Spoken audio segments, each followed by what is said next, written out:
come la televisione di Stato, così come Digital, così come Club FM, così come la Gazzetta Coyon che farà un numero speciale il giorno 6 di maggio per noi.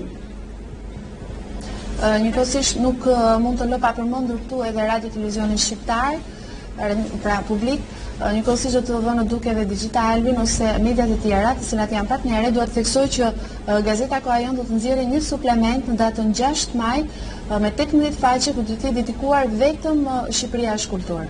Il 5 di maggio alle ore 11 faremo questa conferenza stampa all'Hotel Robiner di Tirana per poter avere la stampa nazionale e i corrispondenti della stampa estera presenti a questa iniziativa. Njëkohësisht do të theksoj që në datën 5 maj do të ketë një konferencë kombëtare në Hotel Robner, ku do të bëhet një prezantim i këtij eventi para të gjithë mediave në rang kombëtar.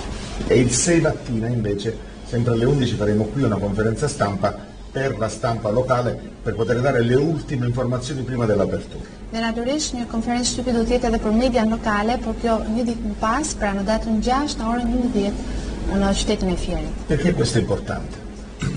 Se kjo ka rëndësi?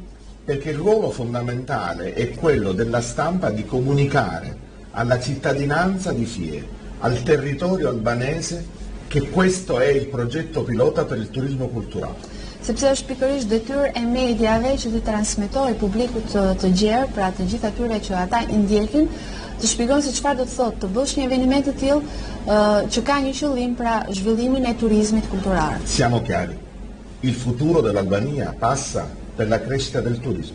Dhe duhet të jemi të qartë në një gjë, që Shqipëria ka të ardhmen vetëm fal turizmit. Ma non per qualunque turismo. Por jo vetëm për çfarë do lloj turizmi. Per un turismo sostenibile. Pra ka nevojë për një turizëm të qëndrueshëm. Per un turismo che protegge la cultura, la natura. Që do të thotë, turizmi i qëndrueshëm është turizmi që mbron kulturën dhe natyrën. Perché prende queste grandi risorse e le fa diventare di volta in volta prodotti turistici diversi per tutti i diversi tipi di clienti che ci sono nel mondo. Sepse këto burime kryesore, pra kultura dhe natyra, janë burime kryesore për zhvillimin e turizmit dhe për njohjen e tij në nivel ndërkombëtar. L'Albania ha un futuro nel turismo, lo dicono le grandi organizzazioni intergovernative internazionali. Dhe që Shqipëria ka të ardhmen e turizmit, të e thonë edhe organizatat ndërkombëtare botërore. Ma bisogna avere una diversa sensibilità verso il turista. Por duhet të ketë një lloj sensibilizimi për sa i përket këtij sektori. Dire che abbiamo una grande cultura dell'accoglienza è una bella affermazione a condizione che sia la competenza per poter accogliere. Dhe fakti që këtu thuhet që shqiptarët kanë një cilësi pra mikpritjen, duhet të kenë edhe cilësinë për ta realizuar këtë gjë. Credo quindi che il messaggio da dare a tutti è venite a lavorare con noi. Pra mesazhi që unë jap të gjithë spektatorëve do të ishte që ejani dhe bashkohuni me ne. Venite a partecipare ad una grande festa che è una grande festa del lavoro, del come si programma il turismo. Ejani, bashkohuni me ne dhe punoni me ne për të bërë diçka që i shërben këtij territori.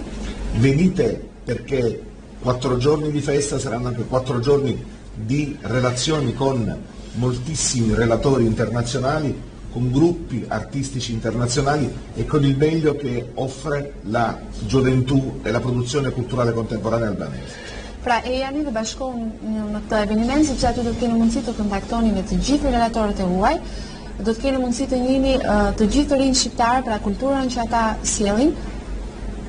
E viva l'Albania, viva la cultura, viva Albania e cultura.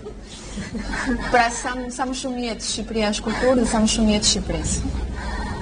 Atëherë për ta mbyllur zoti Zeqaj, impenjimi juaj personal flet për një projekt të madh apo jo? Do doja që këtë t'ju apërçonit dhe shikuesve?